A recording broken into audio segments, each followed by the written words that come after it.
Mesdames et messieurs, on a commencé en janvier, c'était à l'occasion du CES, alors qu'il ne s'est pas tenu à Las Vegas, mais dans la sphère digitale. Ça a commencé pendant tout le premier semestre. On était à la Hannover Messe, à South by Southwest, sur de nombreux événements.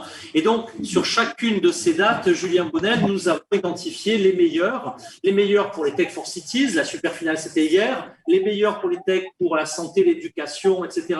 Ce sera demain, et les technologies pour l'entreprise. Et c'est maintenant la super finale, les meilleurs des meilleurs. Alors, les meilleurs des meilleurs, ils n'ont pas à s'inquiéter, Julien Bonnel, parce que toute l'année, on va s'arranger pour leur trouver des clients, des investisseurs, des intégrateurs. Enfin, que de chemin parcouru, Julien Bonnel. Ça fait que de chemin parcouru depuis le début de l'année. Alors, Julien Bonnel, c'est le coordinateur du collectif Côte d'Azur Monaco. S'il est avec nous, moi, je le mets un petit peu, je lui rends hommage, je le mets à l'honneur.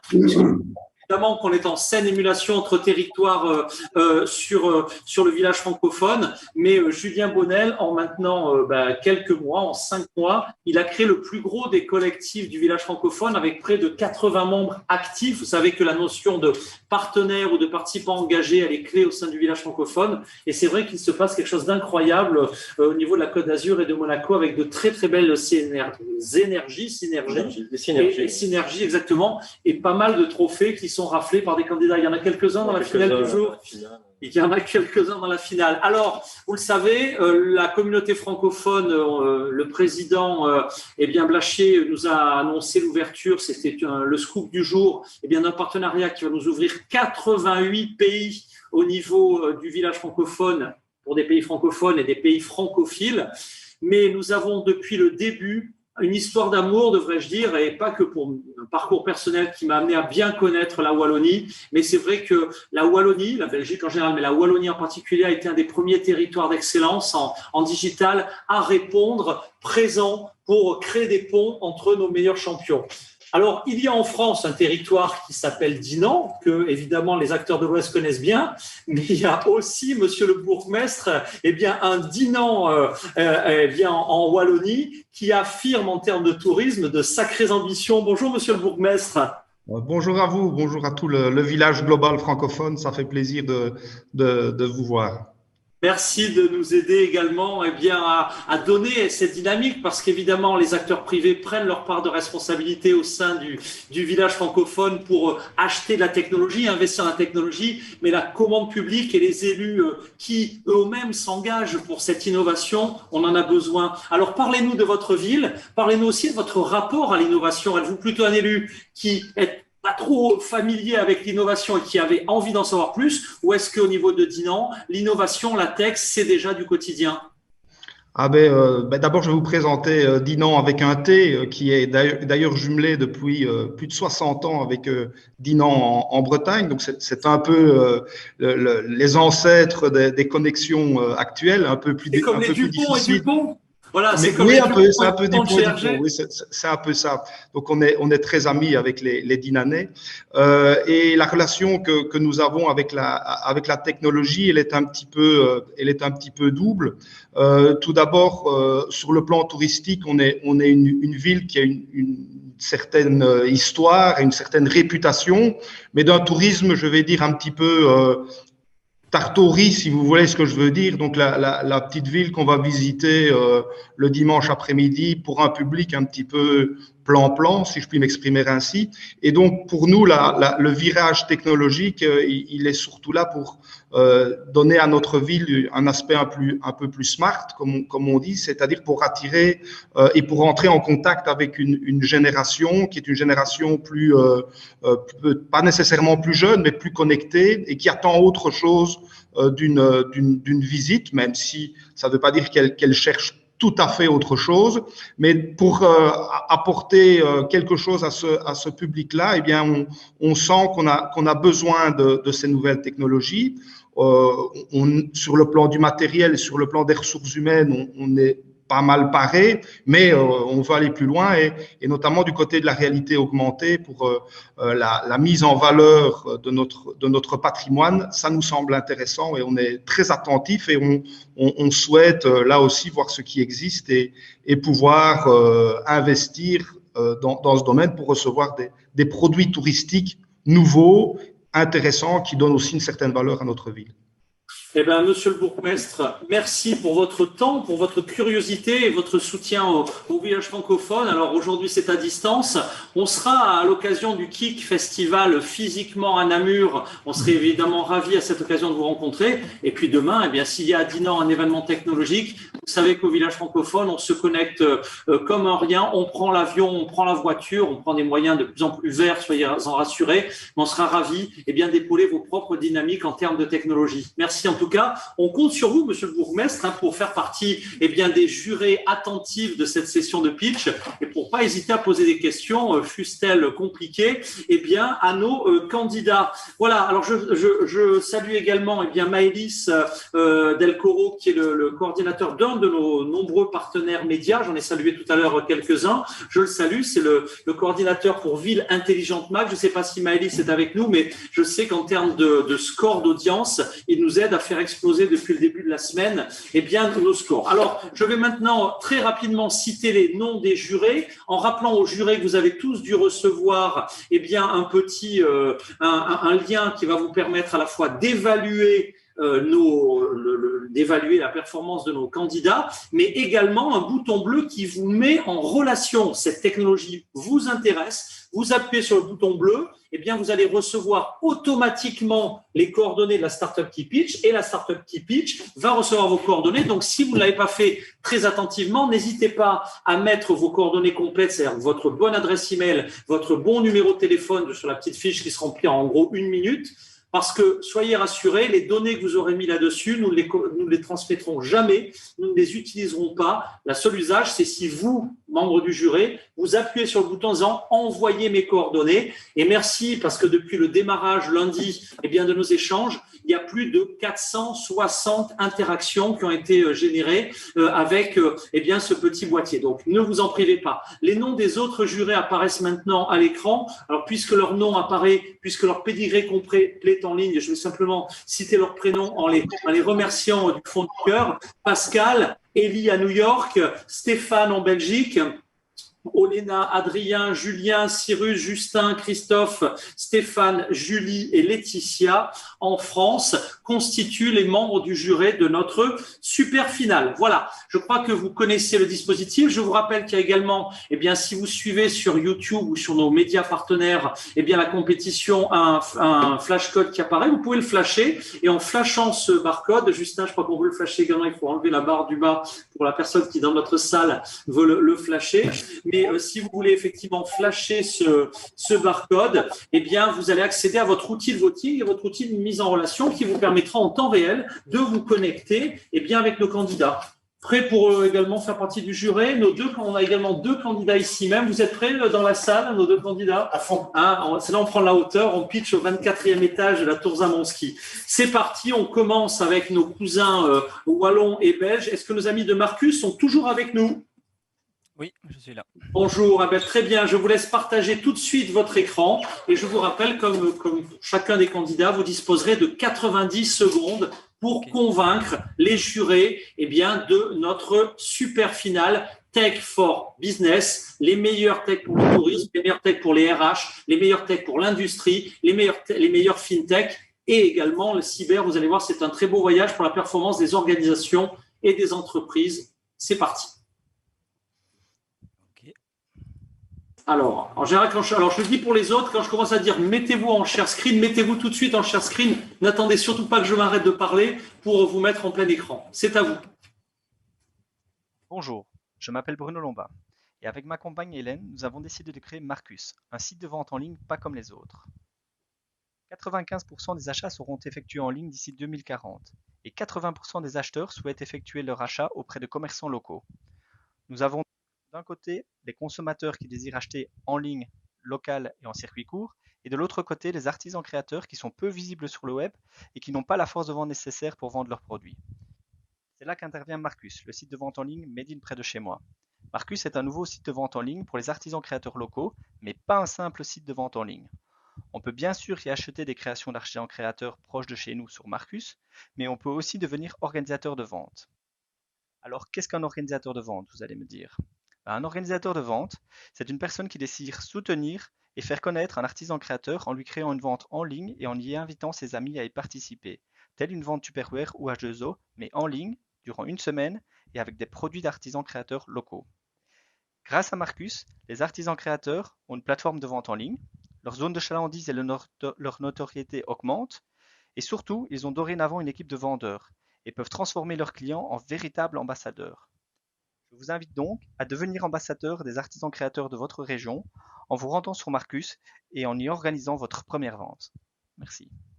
Eh bien, moi, je vous remercie. Merci beaucoup, Marcus, premier candidat, mesdames et messieurs les jurés, à votre outil de vote.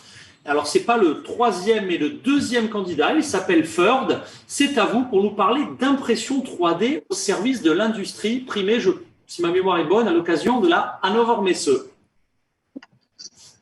Bonjour, c'est ça, tout à fait. Voilà. Donc, je me permets de partager mon écran. Hop. Et allez, voilà. 90 secondes pour donc, du coup, je suis Maxime. Parfait. Donc, je suis Maxime Maé, je suis président et cofondateur de Third. Third est un service d'impression 3D, en fait, dédié en fait au B2B aujourd'hui, et notamment aux industriels, pour leur offrir une solution donc, de fabrication additive dédiée au plastique. Donc, chez nous, en fait, on a plusieurs en fait, technologies qui s'apparentent au FDM, au SLA, au LPBS et au GLP. Donc, on va avoir donc, des machines qui répondent à tout type de besoins et qui peuvent répondre à tout type de demandes, aussi bien le prototypage ou la production de série, voire grande série. Third, pour information, produit aujourd'hui un produit qui s'appelle Scope et qui va être du coup déployé par 60 000 pièces par mois.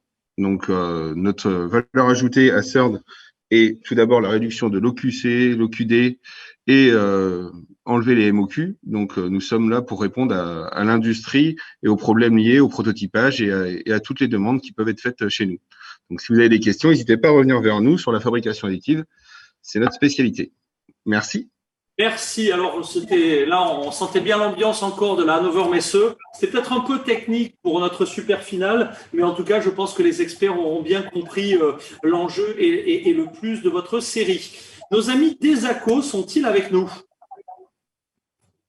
Esaco, c'est parti. 90 secondes, pardon. Chaque fois, je vous donnais 60. J'exagère. 90 secondes pour convaincre. C'est parti. Oui, bonjour, vous m'entendez bien? Oui. Parfait. Parfait. Alors, bonjour, on va parler de données de capteurs aujourd'hui avec Upalgo. Donc, nous savons, les données de capteurs sont un peu partout aujourd'hui, mais savez-vous qu'en fait, une usine connectée peut générer jusqu'à 50 gigabits de données tous les jours et les données vont ressembler à ça, ce que vous voyez à droite de l'écran. Dans la supply chain, un camion connecté aujourd'hui va générer jusqu'à 15 gigabits de données par heure. Et la donnée, encore une fois, va ressembler un petit peu à ça. Ce sont des capteurs de type série temporelle.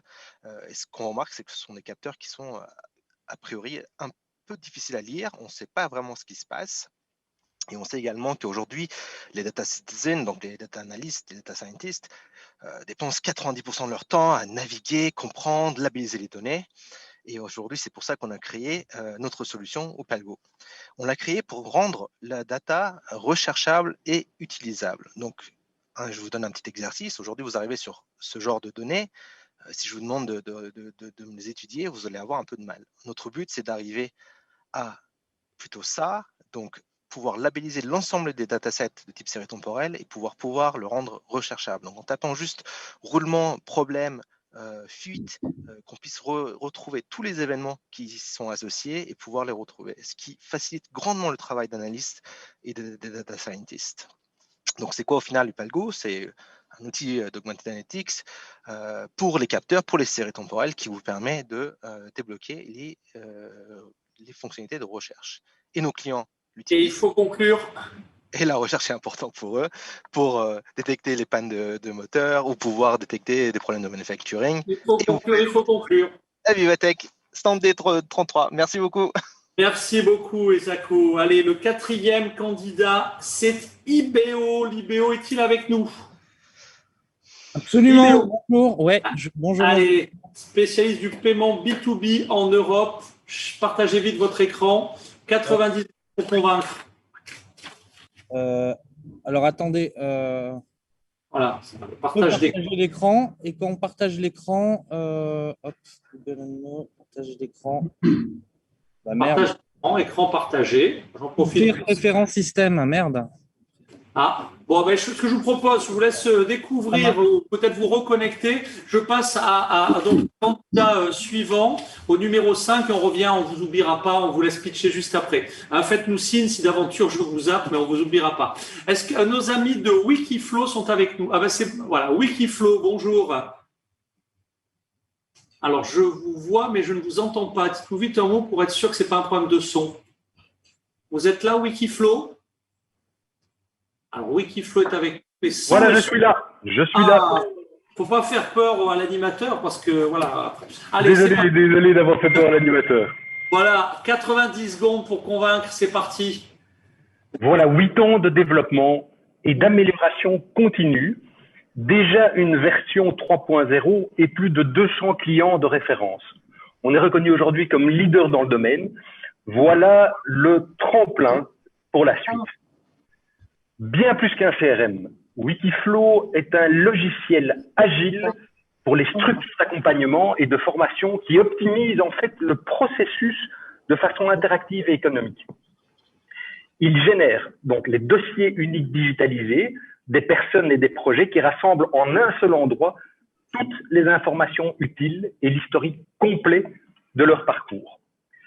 Wikiflow en extrait les indicateurs en temps réel, comme le fait par exemple le réseau des 34 incubateurs pépites en France, où toutes les parties prenantes sont interconnectées. En fait, il est né de la frustration que j'ai connue de difficultés à piloter ce type de structure et à produire les multiples reportings fastidieux qui étaient requis, constat partagé d'ailleurs par mes pairs. Alors, il est proposé sous forme de licence annuelle et d'un fee initial d'expertise et de paramétrisation.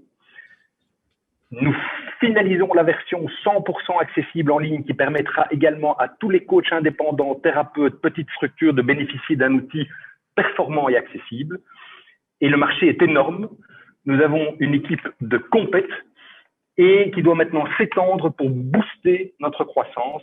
C'est maintenant, c'est l'instant. Merci beaucoup. Merci beaucoup pour cette présentation. Alors, est-ce que l'IBO a retrouvé son partage d'écran? Eh bien, je l'espère. Allez. Je vérifie tout cela. Hop. Google. Alors, la magie du digital. Eh bien, et parfois un peu ces petits tracas, c'est les contraintes du direct. Toujours pas?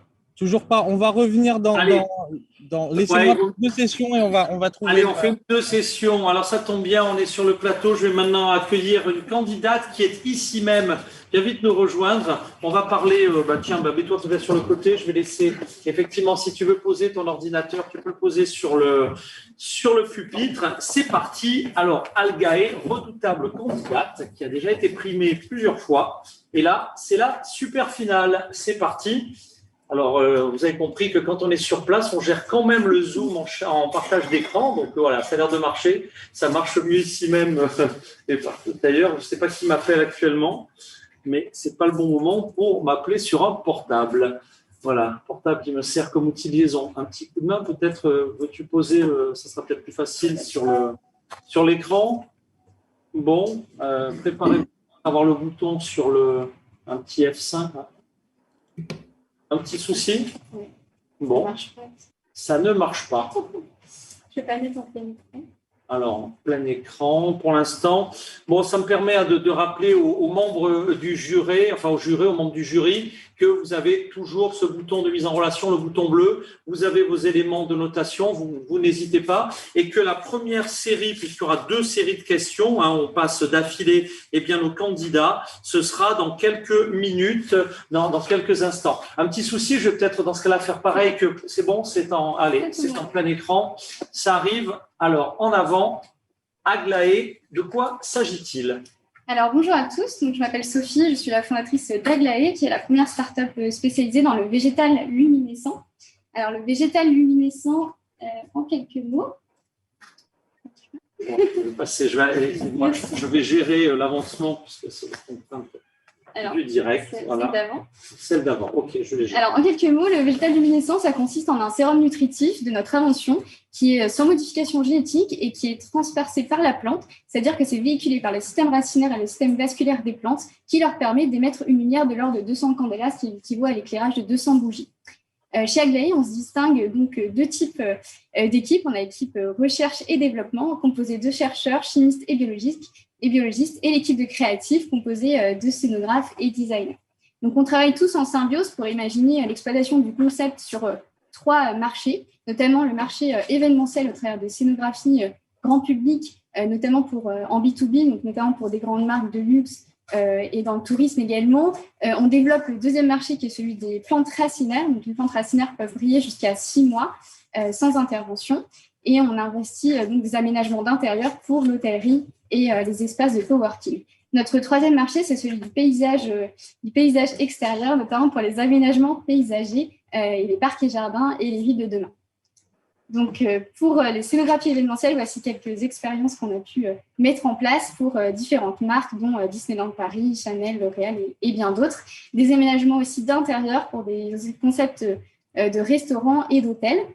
Et enfin, des projections sur les aménagements paysagers de demain pour exploiter différemment l'éclairage végétal. Merci à tous. Le luminescence végétale, c'est une solution d'avenir anti-pollution qui permet aussi de vaincre la pollution lumineuse, la pollution de l'air et qui encourage la biodiversité dans nos villes. Merci à tous. Merci beaucoup. On y est arrivé, c'est parfait. Merci beaucoup. Alors, un autre candidat qui est une candidate qui a vraiment performé, qui a vraiment le sens du collectif, à tel point que j'ai proposé à Anne d'assurer la coordination, un gros plan sur mes chaussures. C'est formidable. On a des caméras intelligentes qui recadrent en permanence, puis de temps en temps, on va aller savoir ce qui se passe. C'est pour ça qu'on a intérêt à bien nettoyer ses chaussures et bien nouer ses lacets. Sinon, il arrive des choses très bizarres. Thank you and welcome, Anne Cloteau. C'est à toi. Là, ce coup-ci, il n'y a pas de favoritisme, rien du tout. Tu n'es pas la coordinatrice de notre collectif RH Tech. Tu es une candidate et c'est à toi. Tu disposes de 90 secondes pour convaincre. Merci Marc-Lionel. Bonjour à tout le monde. Je vais vous parler de partage de connaissances, qui est un enjeu de développement économique et durable des organisations.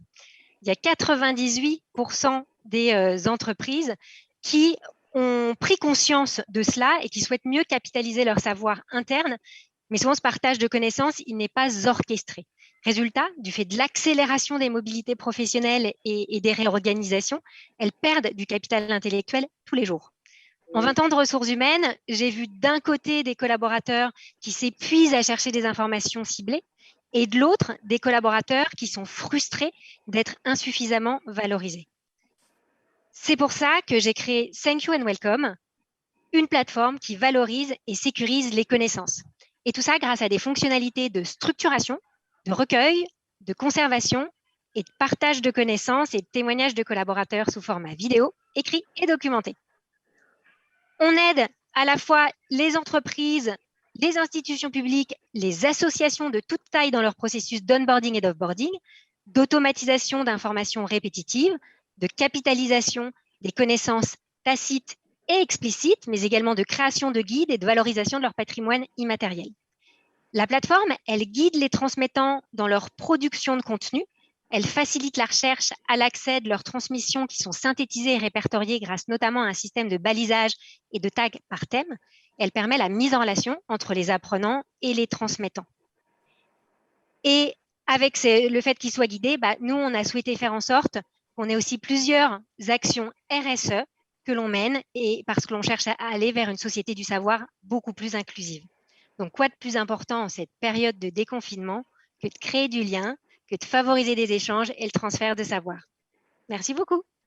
Merci beaucoup Anne Cloteau, merci. Alors il nous reste encore 3 candidats avant la session de questions. J'en profiterai pour vous présenter des partenaires précieux du côté de la région Centre-Val de Loire et du collectif Tourisme avec Sophie.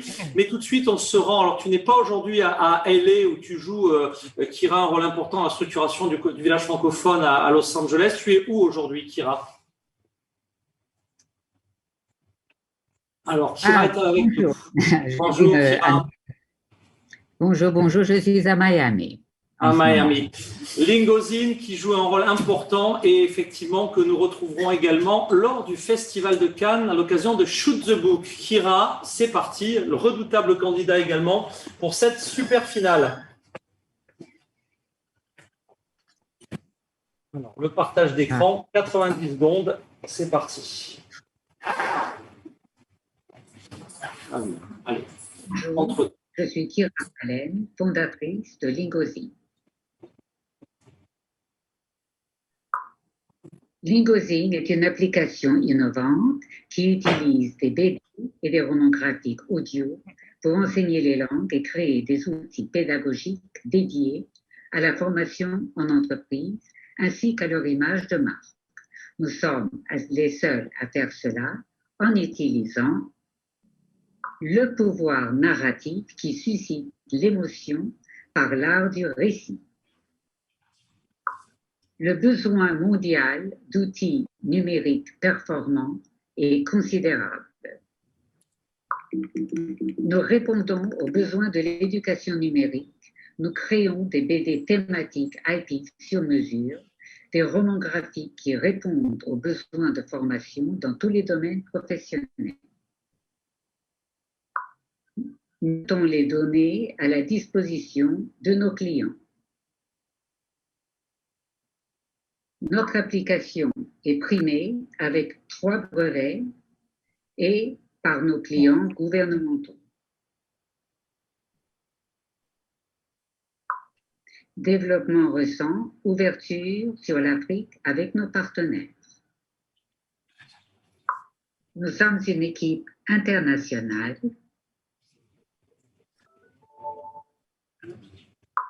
Nous faisons actuellement une levée de fonds pour 800 000 €.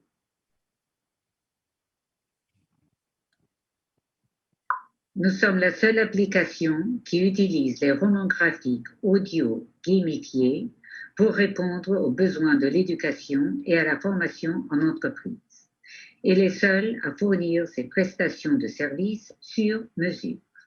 Voyez Lingozin en action. Downloadez l'application. C'est moi. Il va falloir conclure, 90 secondes. C'est bon, I c'est dreamt fini. I'd run a red light. Tapez sur J'ai le rêvé que je brûlais un feu rouge. That's me. La barre de tâche. Bref, la barre de tâche change de langue en langue et je vous remercie. Merci Kira, voilà. C'est notre candidate numéro 8. Alors je retente une troisième, je ne vais pas dire une dernière fois, on ne va pas laisser des startups sur le côté. Est-ce que Elzaco est avec nous? C'est Libéo qui avait du mal. Pardon. Oui, c'est bon. Je peux bien faire pitcher 2 fois la même, en oublier l'autre, mais ça ne serait pas terrible. Allez, c'est parti. Le share screen, on tente le partage d'écran, ça marche. Ça marche? Ouais, ça a l'air en tout cas. Bon, magnifique. Et on tente même le full screen. Allez, un FNF5 pour voir un joueur. Hop.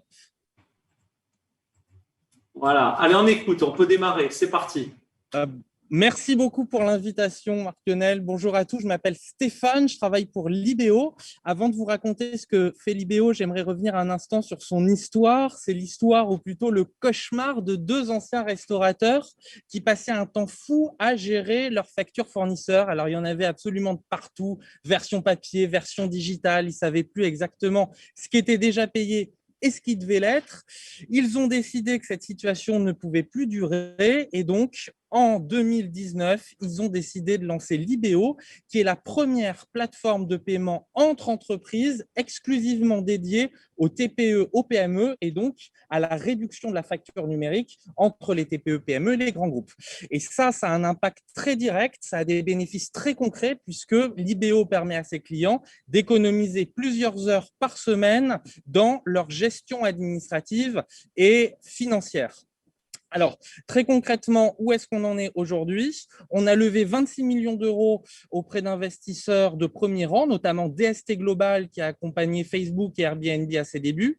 Nous sommes une équipe de 100 collaborateurs et nous avons déjà 70 000 entreprises qui ont rejoint notre réseau. Tous les voyants sont donc au vert pour envisager un développement international dans un pays européen ou dans un pays francophone. Si vous devez retenir 3 choses de l'IBO, c'est premièrement un impact très fort sur notre cible. On parle vraiment de plusieurs heures par semaine économisées. Un énorme marché, c'est plusieurs millions d'entreprises en Europe et dans les pays francophones qui sont concernés, et surtout une énorme innovation puisque nous sommes la première infrastructure de paiement qui a été agréée par un régulateur européen en Europe. Et ce régulateur, c'est l'ACPR qui fait partie de la Banque de France. Merci à tous pour votre attention. Merci beaucoup. Allez, on a presque terminé notre première série. Je demande maintenant à nos amis de FireSale de conclure cette première série de 18 pitchs. Il y a beaucoup de candidats aujourd'hui, il va falloir cravacher, mes amis. Alors, c'est parti. FireSale est-il là? Oui. Ah, bah oui, tu l'as. Bah oui, bien sûr. Alors, viens vite nous rejoindre. Viens vite, puisqu'effectivement, je le cherchais. Non, tu peux rester, Charles. Voilà. Allez, FireSale, viens vite poser. Ici même, je l'attendais sur la toile, mais il est dans la tour. Voilà, il n'y a pas de micro, c'est vraiment assez formidable la techno. Hein. Les caméras sont suivies, etc. Je vais juste incliner pour qu'on puisse te voir à l'écran, mais c'est parti. Bonjour à tous, je m'appelle Olivier Dautel et je suis le cofondateur de FireSale qui développe des réseaux privés 4G et 5G en open source.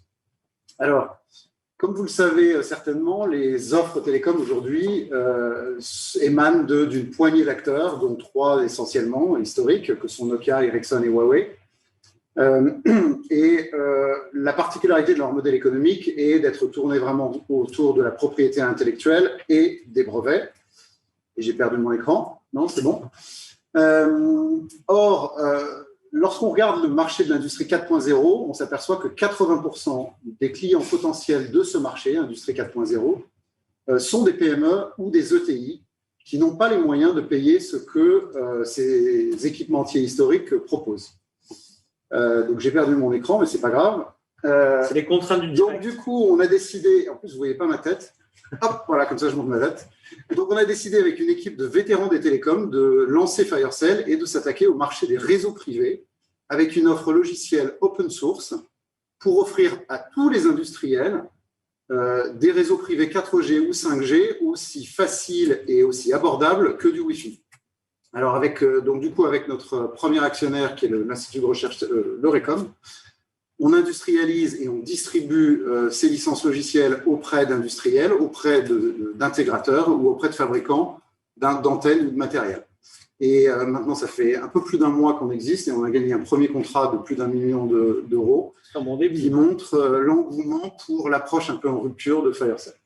Voilà. Eh ben, bravo, merci pour cette belle dynamique. Il ne faut pas avoir peur à s'attaquer à des géants. Hein. Vous savez, nous, le village francophone, il y a des institutions mondiales, etc. On s'est dit, tiens, on y va, on verra bien ce qui se passe. Et la chance sourit souvent aux ambitieux. Bravo, FireSale. Allez, c'est l'heure des questions. C'est l'heure aussi de vous présenter quelques-uns de nos partenaires. J'ai à ma gauche Charles, que l'on accueille bien volontiers, qui est un de nos jurés aujourd'hui. Bonjour Charles. Charles, alors un salon qu'on aimerait bien, et s'il n'y a pas d'engagement direct, on ne se permettrait pas. Enfin, nous, on est assez admiratifs de ces 2 salons incontournables. Un troisième qui arrive, qui se passe sur les terres de Julien, le MIPIM, le MAPIC. En 45 secondes, de quoi s'agit-il? Alors, MAPIC et MIPIM, merci beaucoup déjà de me recevoir et d'être là. Et bravo aussi à toutes les startups et à tous ces pitchs. C'est vraiment de très grande qualité et j'adore découvrir tous ces nouveaux projets. Et pour revenir donc, au salon, MAPIC et MIPIM sont 2 grands salons internationaux dédié à l'immobilier, MAPIC à l'immobilier de retail. On va retrouver des retailers et des foncières commerciales, Unibail et tous ceux qui gèrent, plus le nom de suite Nice, mais il y en a un gros dont j'ai oublié le nom, mais qui est connu. Et après, le MIPIM, lui, est dédié vraiment à l'immobilier dans son ensemble. On retrouve des investisseurs, des villes, et où, en fait, tout le sujet innovation est très porteur et grandit au sein de ces 2 salons. sur du smart building, de la smart city. C'est très impressionnant comme salon. Moi, j'ai la chance d'être, alors évidemment l'an dernier, il n'y a pas eu, mais en 2019, d'assister à cet événement qui est assez bluffant. Hein. Le monde, la planète entière est à Cannes, avec vraiment des transactions de très très haut niveau, et on a vraiment hâte. Je sais que Pierre Leroy, nos amis de la Smart Building Alliance sont présents, sont des partenaires historiques de l'événement. Mais avec les collectifs francophones, on aurait vraiment envie de continuer à créer des ponts et à avancer ensemble. Ce sera le projet pour les prochaines éditions. Parce qu'effectivement, c'est des salons où il n'y a que 30% de Français, 70% est international. Ça, c'est une belle. On aimerait bien avoir les mêmes scores et on y travaille avec le village francophone. On continue les présentations avec Julien. Julien Dargès, est-ce que tu es là? Est-ce que tu as pu te connecter? Je sais que tu as eu un petit souci. Est-ce que Julien est encore avec nous? Julien est-il là? Ah, peut-être pas. Alors, si on sait le contacter, tant pis. Et je vais demander à Sophie Lacour, je t'ai aperçue rapidement. Est-ce que tu es là, Sophie? Oui. Bonjour, Sophie. Donc, Sophie, notre coordinatrice pour le tourisme, ainsi que Laurent Pierre. Est-ce que Laurent Pierre est avec nous? Un petit commentaire à ce stade ou peut-être déjà des premières questions aux candidats. Donc, mesdames et messieurs les jurés, c'est le moment de poser vos questions à nos candidats avant la deuxième série de pitch. C'est parti. Alors, qui veut poser des questions? N'hésitez pas. Des questions à nos candidats? Grande timidité aujourd'hui des jurés, ça tombe parce que comme on a un gros planning, je ne vais pas rester très longtemps. Je donne encore 30 secondes pour poser des questions et sinon je passe à la deuxième série. Pas de questions, mais écoutez, c'est peut-être dû aussi à la diversité. C'est vrai que dans les sessions de pitch spécialisées, il y a beaucoup de questions. Là, c'est un éventail. Donc, écoutez, tant pis, vous pourrez revenir sur les questions de la première série. J'attaque tout de suite la deuxième série de pitch. J'appelle maintenant Invineo, un candidat wallon, et je suis pas peu fier d'aller challenger nos grandes régions viticoles tout au long de l'année en disant: est-ce que vous savez que l'acteur le plus innovant en matière de restaurants intelligents et de wine tech, il est wallon. Ne changez surtout pas, et à vous de nous convaincre que vous allez être également le super champion de la super finale. Alors, avant toute chose, est-ce que je suis en mode affichage? Oui, on ne voit pas les slides, mais on voit bien votre mail. J'ai mon projet derrière moi. Donc, si vous me voyez, merci. Chaque jour, en Europe. Dans ce cas-là, on va désactiver l'affichage pour vous mettre en plein écran dans ce cas-là. Hein, voilà, autant vous mettre en caméra, ce sera mieux. Allez Thierry, c'est à vous. Voilà, 92. Chaque jour en Europe, 1 million de verres de vin sont servis. Servir un verre de vin, ça paraît désuet, un geste simple, mais c'est plus complexe en réalité. Pour les consommateurs, la qualité, la température, la fraîcheur, les quantités servies et le prix peuvent justifier un doute à l'achat. Pour les managers, les surservices, le gaspillage, les pertes, les coûts de mise en place et de gestion des bouteilles créent une activité aux profits aléatoires. Invineo, c'est une solution tout en un, intelligente et connectée. Nous nous occupons de tout. En fait, nous sélectionnons nos vins auprès de producteurs indépendants et créons ainsi une carte pour nos clients. Nous conditionnons nos vins dans une bouteille éco-responsable. Notre tube, 2 litres, est réutilisable, recyclable et muni d'une puce digitale. Résultat, 4 fois plus léger qu'une bouteille, 2 fois moins encombrant, un bilan carbone réduit de 75% et une traçabilité permanente. Notre distributeur est un objet intelligent et connecté, mise à température automatique, précision des services, ergonomie simplissime, maintenance réduite et zone d'accès qui permet par carte digitale à chaque client de se servir. Invineo, c'est aussi une application digitale et connectée. Chaque transaction est enregistrée. Nous assurons un reporting permanent vis-à-vis de nos clients et assurons la maintenance préventive en ligne de nos applications. Après 3 ans de tests et 100 000 verres servis, Invineo augmente les ventes, améliore l'expérience du consommateur, simplifie le service, accroît la rentabilité, réduit le gaspillage, minimise l'appel aux ressources. Notre modèle repose sur 3 leviers. Nous louons nos distributeurs, nous vendons le vin, nous apportons du plaisir, de l'efficacité et des connaissances. Nous avons placé 50 distributeurs déjà, prévoyons un réseau de 200 machines avant la fin de l'année, 2000 pour 2025. Nous sommes actuellement en levée de fonds, nous cherchons 3,5 millions d'euros. Merci, bravo. Je te lance un appel, Thierry, c'est que dès le Festival de Cannes, eh bien, on essaye de monter un nouveau collectif. On a déjà le hockey des grands chefs étoilés francophones, un nouveau collectif qui va s'intituler Tech for Chef. Et l'idée étant de pouvoir, sur les grands événements internationaux, le GITEX de Dubaï, le CES à Las Vegas, etc., sur lesquels il y a des villages francophones, eh bien, de mettre de la tech dans les mains des chefs. Donc, ça vaut sur toutes les techs. On peut faire de la VR, de la blockchain ou que sais-je. Mais évidemment, tout ce qui est food tech, wine tech sont au premier rang. Donc, si tu le souhaites, eh bien, tu es invité gratuitement à nous rejoindre dès le Festival de Cannes de cette année où les grands chefs sont toujours présents pendant l'événement et peut-être souhaitons-le au MIPI, mais au MAPIC. Voilà. Allez, on continue tout de suite avec notre candidat numéro 11, l'ALEP. L'ALEP, est-ce que vous êtes toujours là? Oui, bonjour, je suis là. Allez, 90 secondes, le partage d'écran et 90. Pour 90 secondes, je ne vais pas partager mon écran. Ah ben c'est parfait, c'est tout aussi bien. Donc, je suis Ariane Flao, cofondatrice de l'ALEF. 88% des consommateurs lisent les avis avant d'acheter. Donc, la relation client est tripartite, triangulaire. Il y a le prospect qui cherche une expérience à vivre, il y a le client qui a vécu l'expérience, qui souhaite la partager, et il y a l'entreprise qui offre l'expérience. Mais les avis clients ne sont pas toujours fiables et les notes parfois tyranniques. L'ALEF a inventé Xenia pour dépasser ce système de notes et d'avis et garantir fiabilité, respect des personnes et gain de temps. Xenia est l'unique solution au monde d'analyse des sentiments qui recueille et décrypte les désirs. Ces impulsions positives au cœur de toute décision, tout processus de décision et notamment la décision d'achat. On fournit 3 widgets. Le premier sert à recueillir les émotions des clients. Le second sert à révéler le climat émotionnel lié à votre offre. Et le dernier est un moteur de recommandation émotionnelle, inspirationnel, qui permet de guider vos prospects. Intégrez ces 3 widgets dans vos parcours clients, site web, newsletter, chatbot, réseaux sociaux ou en boutique. Pourquoi ? Pour renforcer le lien d'attachement que vous entretenez avec vos clients, pour engager vos prospects dans leur parcours d'achat et pour équiper vos conseillers d'un outil qui permet de révéler facilement les désirs les plus profonds et ainsi de mieux répondre aux attentes implicites de vos clients. Aujourd'hui, nous recherchons notre premier client pilote pour passer de notre MVP fonctionnel à une solution industrialisable. Merci. Un grand merci, l'ALEF. Allez, on avance toujours avec nos amis d'Aquatech Innovation. Geneviève, es-tu là? Oui, je suis là. Est-ce que vous m'entendez bien? Ah bah oui, en direct du stand d'Occitanie. Et quand on parle de WaterTech, j'ai vu qu'on n'était pas mauvais du côté de l'Occitanie. J'en parlais à Anne Baraillé. Allez, c'est parti. 90, le share screen si tu sais faire, ou sinon… Alors, oui, hop, là. C'est bon pour vous? C'est bien? Alors, pour l'instant, je ne le vois pas. Non, tu dois lancer ton share screen, là. Ton partage d'écran. Deux petits partages d'écran ici, ça devrait être bon. Ah, il est en train d'arriver. C'est bon, en avant, pas la vallée flow. Attendez, parce qu'il ne s'est pas mis au début. Voilà. Excusez-moi. Alors, bonjour à tous, je suis Geneviève Marais, la présidente et cofondatrice d'Aquatech Innovation. Alors, chez Aquatech, nous développons et installons nos innovations pour protéger notre ressource en eau. Nous nous engageons à apporter des solutions qui vont à la fois préserver l'environnement, permettre de limiter la consommation de l'eau et aussi améliorer la qualité de l'eau.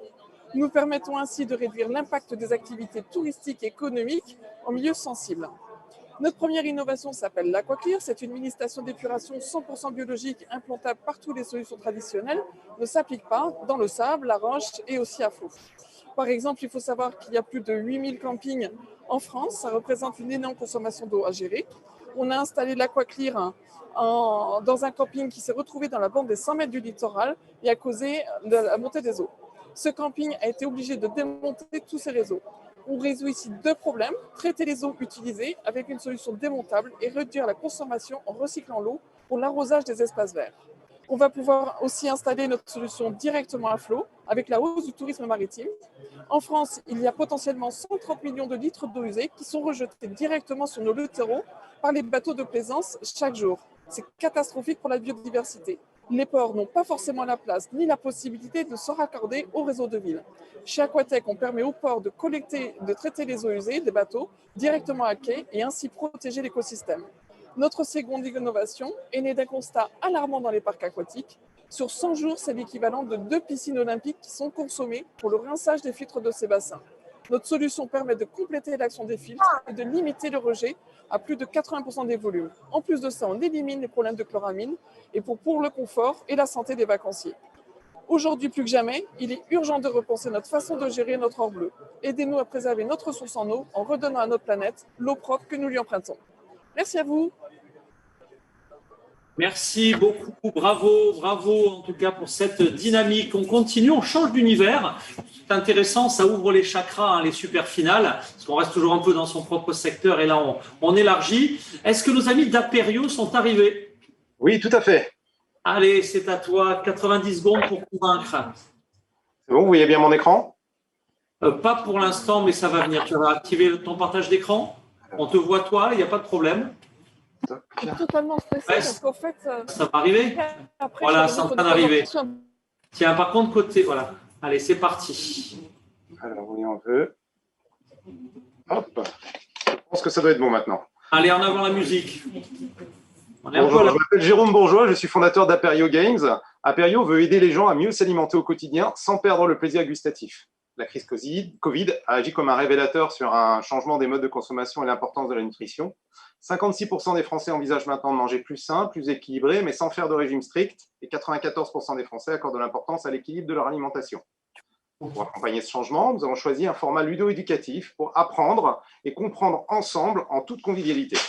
La plateforme digitale de gestion et d'édition du jeu Aperio nous permet de proposer des sessions en présentiel et ou en distanciel. Notre solution d'animation hybride combine l'utile et l'agréable en permettant d'acquérir les bases de la nutrition tout en conservant les échanges, partages et gourmandises si chers à notre culture. Le challenge Aperio a demandé plus de 2 ans de développement pour comporter différents scénarios et formats adaptés aux besoins et contraintes de nos clients professionnels. Notre marché est mondial, sous réserve de l'adapter aux us et coutumes. Nous débutons par le secteur événementiel français, pesant plus d'1 milliard d'euros, en privilégiant 2 secteurs cœur de cible, le numérique, friand d'innovation, et l'alimentaire, naturellement intéressé. L'analyse réalisée auprès de nos clients nous a permis d'identifier un persona cible, sensible à notre message, une femme entre 30 et 50 ans, occupant un poste d'encadrement. Notre croissance sera assurée par l'ouverture d'autres marchés en France et à l'international, ainsi qu'à des accords de licence. L'équipe se compose de moi-même, diplômé de l'école de cuisine Ferrandi et ESSEC avec 25 années d'expérience de la restauration, et Jennifer, de formation en nutrition, également sommelière, chanteuse, avec 20 ans d'expérience à son actif. Merci de votre écoute et puis à votre service pour répondre à d'éventuelles questions. Merci à Aperio, merci au collectif nantais. Est-ce que TalentCoin est avec nous? TalentCoin, c'est parti, vous êtes là? Oui, vous m'entendez? Parfaitement. J'ai eu peur, mais oui, on vous entend. C'est super. Le partage d'écran est en train d'arriver. Tout va bien. Allons-y. On est un petit peu aussi dans le bruit de Vivatech. Donc, je suis Alexandra Breillet, fondatrice et présidente de la société TalentCoin, qui a été constituée il y a maintenant 3 ans et qui, je ne sais pas si vous voyez correctement. Oui, on l'entend super. Il faut y aller. On voit le truc, on l'entend. Ok, super.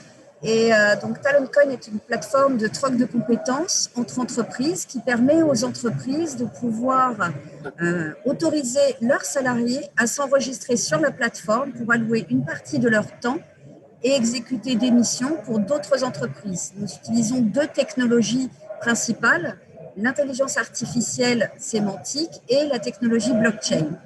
À quoi sert-on? Effectivement, à permettre à ces entreprises d'identifier leurs besoins, de pouvoir les découper en missions exécutables sur des courtes durées et de pouvoir trouver la compétence adaptée grâce au moteur d'intelligence artificielle qui réunit les bonnes compétences pour les bons projets au bon moment.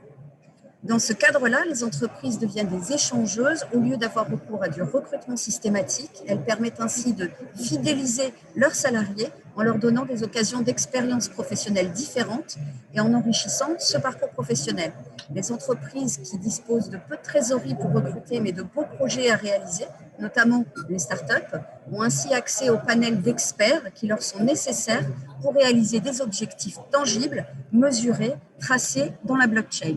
À ce titre, nous demandons à la fois aux talents de pouvoir identifier leurs compétences en répondant à un questionnaire et en analysant par le langage naturel et l'identification de mots-clés les différents éléments de leur profil pour les matcher avec leur pendant, à savoir le questionnaire des besoins des missions sur les éléments clés d'exécution de ces missions. Dans ce cadre-là, centré sur les soft skills, nous permettons l'épanouissement des entreprises et des salariés dont les cas d'usage sont ici. Je vous remercie. Merci beaucoup, merci TalentCoin. Pardon d'être le censeur, mais 90 secondes. En tout cas, bravo pour la dynamique. Est-ce que iEvidence est avec nous? Et iEvidence? Oui, tout à fait, je suis là. Allez, en avant pour la Belgique et pour la Wallonie, c'est parti. Voilà, bonjour à tous. Moi, je suis Édouard Beauvois, l'un des fondateurs de iEvidence, et je vais commencer cette présentation par un chiffre, 2,3%. En fait, 2,3%, c'est le pourcentage du chiffre d'affaires des entreprises en Europe, et ça représente le coût total des impayés, ce qui correspond à peu près à 200 milliards d'euros perdus chaque année. C'est juste énorme. Donc, d'un point de vue strictement opérationnel dans les entreprises, ça s'explique par un ensemble d'inefficacités, parmi lesquelles, d'abord, le manque de connaissance des habitudes de paiement des clients des entreprises, et deuxièmement, par l'absence d'anticipation des problèmes de paiement. Alors, en règle générale, en fait, on peut dire que les équipes de recouvrement sont plus dans une approche orientée guérir que prévenir, et la prévention, c'est exactement ce que l'on fait, puisque nous avons créé une solution SaaS qui, grâce à l'intelligence artificielle, permet de prédire quand les clients vont payer leurs factures et qui permet également de segmenter les portefeuilles de créances selon différents types de risques et de profils de paiement. Donc, on transforme en fait la gestion du cash et du recouvrement et permettons à nos clients de réduire leurs impayés de 30% grâce à l'intelligence artificielle.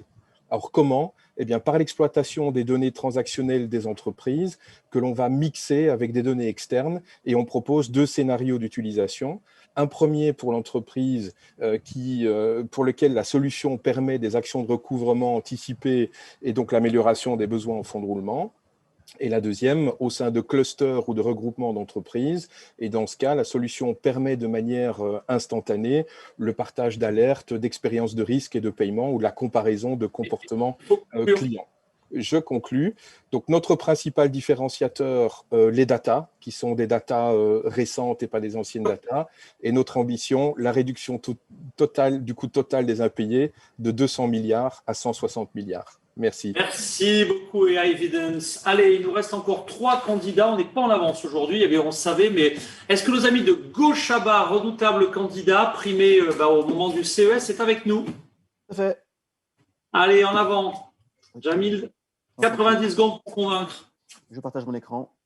Voilà, allez. Partage d'écran. N'hésitez pas à anticiper le partage pour les 2 derniers candidats.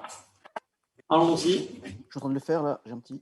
On ne voit pas le partage arriver. Oui, c'est bon, c'est en train d'arriver. Jamil, c'est parti. 90 secondes pour convaincre. On peut attaquer. Parfait. Bonjour à tous. On a beaucoup parlé d'innovation technologique. La réalité, c'est que sans les bonnes équipes, aucune innovation n'existerait.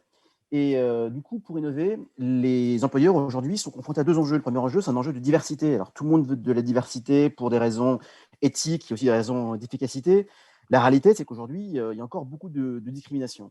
Alors, la discrimination, elle nous touche à tous. Le premier enjeu de discrimination, c'est l'âge. Le deuxième sujet pour les recruteurs, ce sont les soft skills. Alors, tout le monde sait que les soft skills, c'est important, on en parle beaucoup. Le Covid a mis en exergue nos besoins d'adaptabilité. Le problème, c'est que la façon dont ces soft skills sont mesurés aujourd'hui, à travers des questionnaires de personnalité, ne fonctionne pas. Alors, la science a prouvé qu'ils sont biaisés, notamment vis-à-vis des femmes. Ils sont assez peu prédictifs et surtout, ils sont vieillots. 75% de la population seront des millennials dans 3 ans. C'est juste pas possible de leur faire passer des questionnaires de 100 questions. Et le problème est tellement important que Netflix en a fait un documentaire qui s'appelle Persona, qui montre à quel point ces tests peuvent être racistes dans certains cas, sexistes très très souvent, et puis catégorisent les gens dans les classes sociales. Nous, on fait quelque chose de très différent. Gauchaba, c'est la rencontre entre le jeu vidéo et les sciences cognitives. Camille, mon associé, était prof à Harvard en sciences cognitives. Moi, je viens de l'univers des jeux vidéo. Et ensemble, on a développé une technologie qui permet de mesurer les choses comme l'empathie, la résilience, la capacité à apprendre. On a des petits jeux très sympas, très fun, qui durent moins de 5 minutes.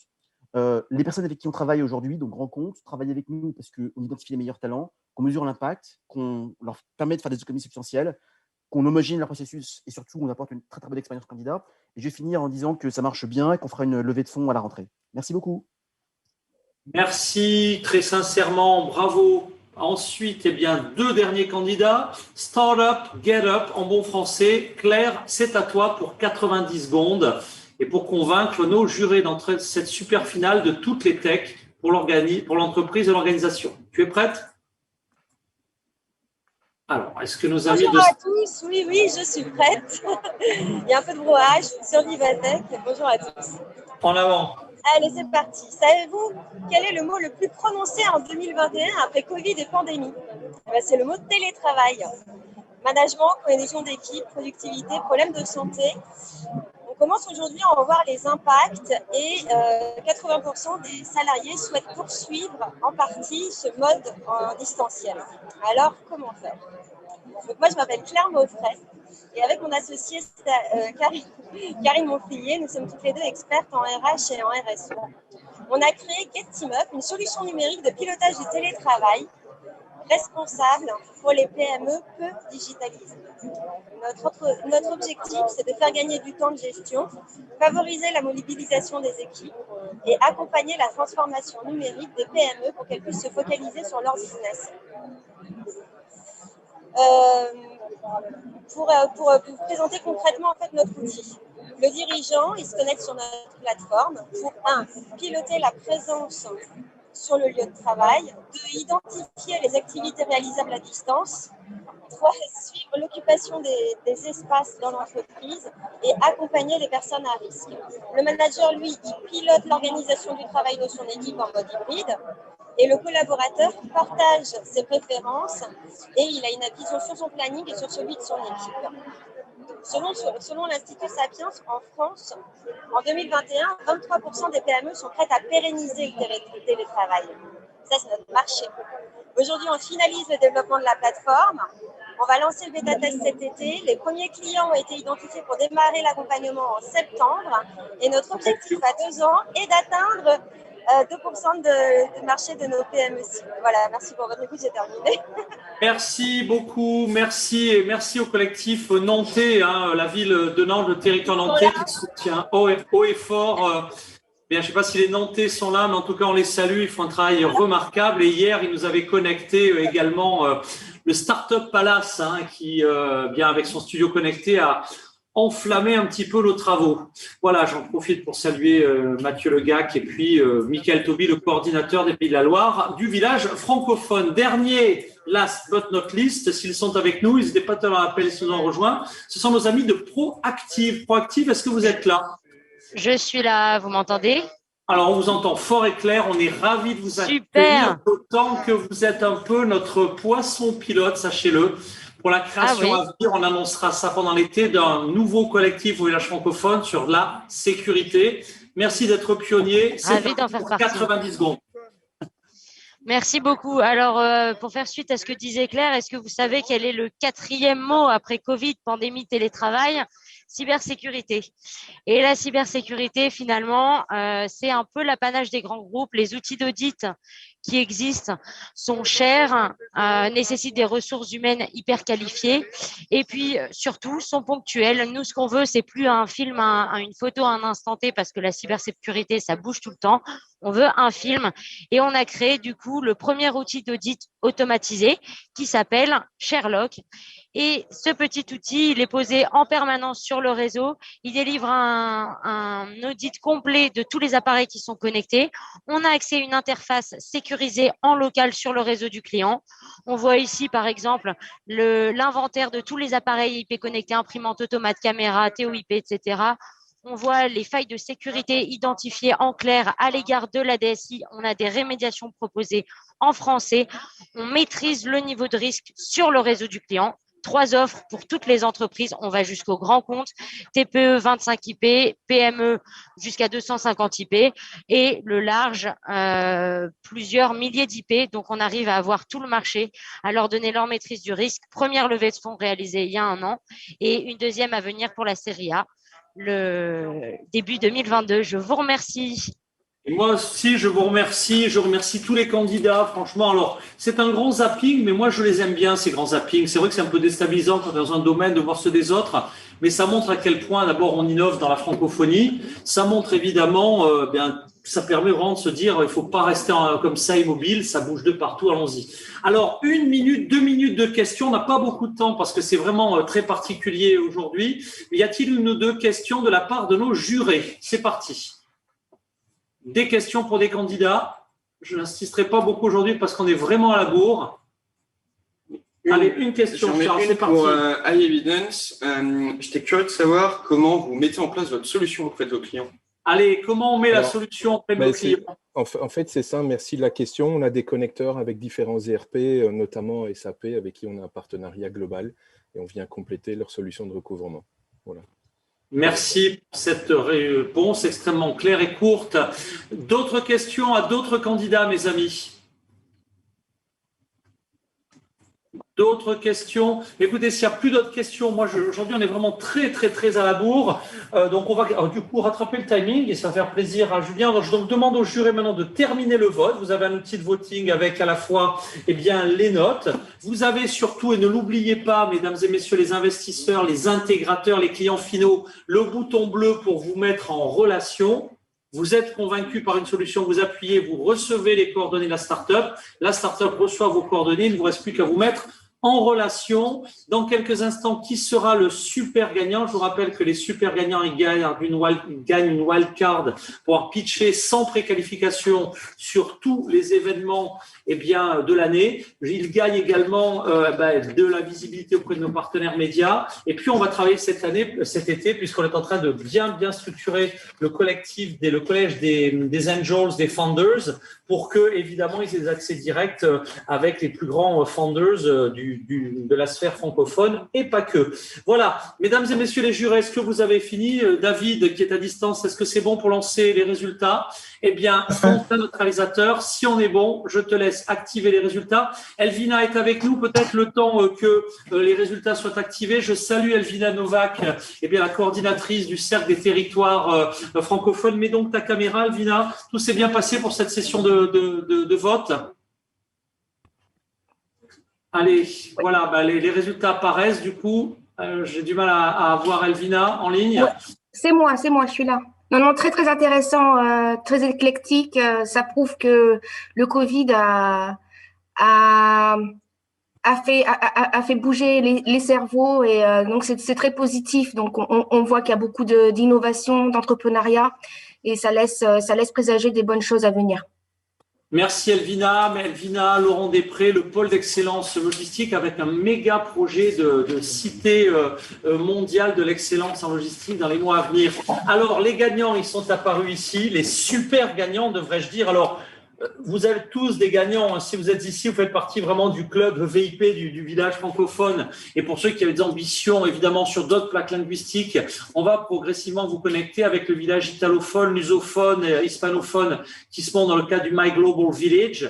Mais déjà, le numéro 4, Charles, de qui s'agit-il? Stéphane, venez donc avec nous pour donner les résultats des gagnants. Tiens, Arnaud, venez également donner les gagnants. Le numéro 4, Charles. Non, mais restez là. Non, mais pour faire de la place. Le numéro 4, Aquatech Innovation. Effectivement, donc bravo à vous. Je vous avais entendu déjà hier et effectivement, c'est une très belle solution.